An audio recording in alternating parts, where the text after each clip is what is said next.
नमस्कार दोस्तों, कैसे हैं आप सब। मैं उम्मीद करती हूँ कि सब कुछ बढ़िया होगा। दोस्तों, कई महामारियों को देखकर आप सभी के मन में भी ये विचार आ रहा होगा कि कलयुग अपने सबसे ऊंचे स्तर पर है और यही जीवन का अंत है। लेकिन सच ये नहीं है। हिंदू शास्त्र सूर्य सिद्धांत में वर्णन के अनुसार वास्तव में कलयुग का आरंभ हुए अभी ज्यादा टाइम नहीं हुआ है, बल्कि ये तो कलयुग का आरंभ है और उसका अंत होने में अभी काफी टाइम बाकी है। गीता में भी भगवान विष्णु ने कलयुग के आरंभ होने और संसार के अंत के बारे में कई बातें बताई हैं। ऐसा बताया जाता है कि भगवान शिव ने विष्णु जी को संसार की जिम्मेदारी सौंपी थी और भगवान विष्णु ने गीता के कुछ भागों में कलयुग के आरंभ और अंत के बारे में बताया है, और जिसके अनुसार इस संसार के अंत के पीछे का कारण एक महिला को बताया गया है और कलयुग के आरंभ में कुछ संकेत देते हुए कृतियों का वर्णन किया गया है जो आपके कलयुग के आरंभ का संकेत देता है। गीता में वर्णन के अनुसार जब एक स्त्री अपने श्रृंगार के लिए बाल काटने लगे, जिस दिन एक बेटा अपने पिता पर हाथ उठा देगा, जब चारों ओर सिर्फ असत्य का बोलबाला होगा और सत्य का कोई महत्व नहीं रह जाएगा, जब स्त्रियां अपने घर में ही असुरक्षित महसूस करेंगी, लोगों के अंदर से डर खत्म हो जाएगा और उनकी अकाल मृत्यु होना शुरू हो जाएगी, जो कि बहुत कष्टकारी होगी। गीता में भगवान विष्णु के अनुसार तब समझ लें कि काल रूपी कलयुग आपके दरवाजे पर खड़ा है। आप सोच रहे होंगे कि सभी संकेत तो हमारी वर्तमान स्थिति को कहीं न कहीं शब्द के रूप में बयां कर रहे हैं, लेकिन दोस्तों इसका और भी विकराल रूप आना अभी बाकी है। कलयुग का आरंभ कैसे हुआ, इस विषय पर वर्णन हेतु यदि हम अपने हिंदू शास्त्रों और पुराणों जैसे महाभारत, मनुस्मृति, विष्णु पुराण स्मृति और सूर्य सिद्धांत जैसे ग्रंथों के पन्ने पलटें तो हमें कलयुग के डरावने सच के बारे में पता चलता है। और ऐसी बहुत सी कथाएं सामने आती हैं जो कि कलयुग के आरंभ से लेकर अंत तक जुड़ी हुई हैं।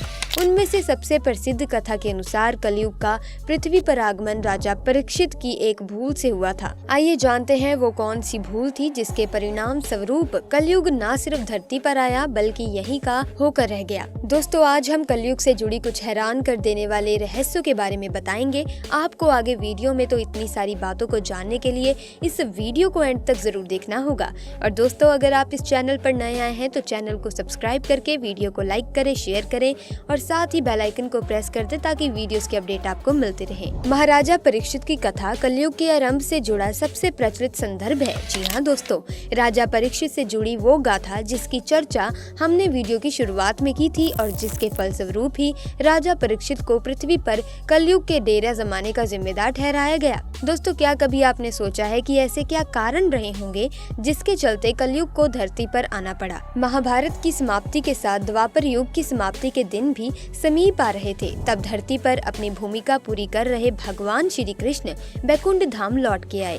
तब पांडवों का मन भी इतनी रंज और हिंसा के बाद धरती पर नहीं लग रहा था और उन्होंने सब कुछ त्याग मोक्ष की यात्रा पर जाने का निर्णय लिया और धर्मराज युधिष्ठिर ने अपना पूरा राजपाट त्याग कर अर्जुन के पुत्र अभिमन्यु और उत्तरा के पुत्र परीक्षित को सौंप दिया, जिसमें उन्होंने परीक्षित को सर्वाधिकारियों के साथ सम्राट घोषित किया।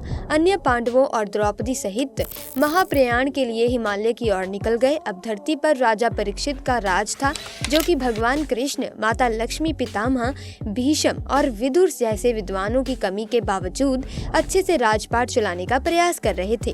कहा जाता है कि पांडव और द्रौपदी जब हिमालय मोक्ष यात्रा पर चले गए तब एक दिन स्वयं धर्म ने बैल का रूप लेकर और गाय के रूप में पृथ्वी देवी सरस्वती नदी के किनारे पर एक छोर पर बैठे वार्तालाप कर रहे थे। गाय के रूप में बैठी पृथ्वी की आंखें आंसुओं से भरी थी। उनकी आंखों से लगातार आंसू बह रहे थे। पृथ्वी को दुखी देख बैल रूपी धर्म ने उनसे उनकी परेशानी का कारण पूछा। धर्म ने कहा, देवी, कहीं तुम ये देखकर तो नहीं घबरा गई कि मेरा बस एक ही पैर है, या तुम इस बात से दुखी हो क्या तुम्हारे ऊपर बुरी ताकतों का राज है। इस सवाल का जवाब देते हुए पृथ्वी देवी बोली, धर्म, तुम तो सब कुछ जानते हो, ऐसे में मुझसे मेरे दुखों का कारण पूछने से क्या फायदा होगा तुम्हें। हमेशा मित्रता त्याग से लेकर शास्त्र विचार, ज्ञान, वैराग्य, ऐश्वर्य तक के कर्ता धर्ता, कोमलता के स्वामी भगवान श्री कृष्ण के अपने धाम पर चले जाने की वजह से कलयुग ने मुझ पर कब्जा कर लिया है। जब श्री कृष्ण के चरण कमल मुझ पर पड़ते थे तब मैं खुद को भाग्यशाली मानती थी, परंतु अब ऐसा नहीं है। अब मेरा सौभाग्य समाप्त हो चुका है। धर्म और पृथ्वी आपस में बात ही कर रहे थे, इतने में असुर रूपी कलयुग वहां आ पहुंचा और धर्म और पृथ्वी के रूप में बैठे गाय और बैल को मारने लगा। उसी समय राजा परीक्षित वहां से उसी मार्ग से गुजर रहे थे। जब उन्होंने अपनी आंखों से ये दृश्य देखा तब वो कलयुग पर बहुत क्रोधित हुए। राजा परीक्षित ने कलयुग से कहा, दुष्ट पापी, तू कौन है और क्यों निरपराध गाय और बैल को मार रहा है? तू महा अपराधी है, तेरा अपराध क्षमा के योग्य भी नहीं, इसीलिए तेरी मौत निश्चित है।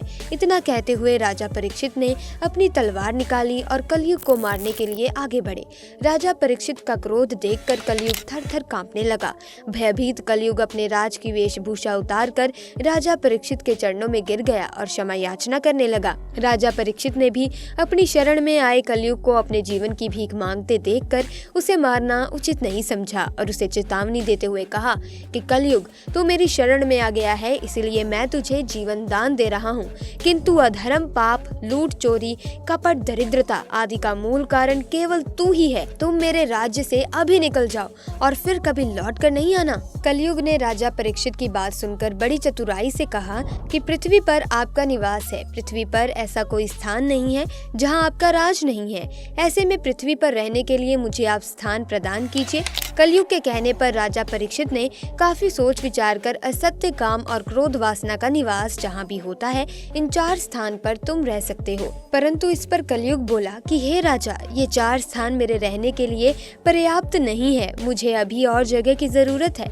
कलयुग की ये बात सुनकर राजा परीक्षित ने विचार कर कलयुग को रहने के लिए स्वर्ण के रूप में 5वां स्थान प्रदान किया। कलयुग इन स्थानों के मिल जाने पर प्रत्यक्ष रूप से तो वहां से चला गया, लेकिन कुछ दूर जाने के बाद अदृश्य रूप में वापस आकर राजा परीक्षित के स्वर्ण मुकुट में निवास करने लगा और फिर इसी तरह से कलयुग का आगमन धरती पर हुआ। मार्कंडेय पुराण में वर्णन मिलता है कि कलयुग के शासक मनमाने ढंग से जनता पर राज करेंगे, मनचाहे ढंग से उनसे लगान वसूल करेंगे। शासक अपने राज्य में धर्म की जगह डर और भय का प्रचार करेंगे।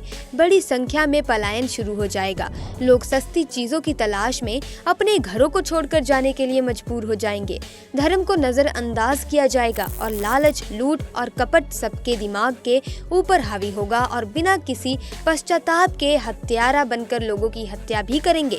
संभोग ही जिंदगी की सबसे बड़ी जरूरत बन जाएगी। लोग बहुत जल्दी वचन कसमें खाएंगे और उसे तोड़ भी देंगे। लोग मदिरा और अन्य नशीली चीजों की चपेट में आ जाएंगे। गुरुओं का सम्मान करने की परंपरा भी समाप्त हो जाएगी।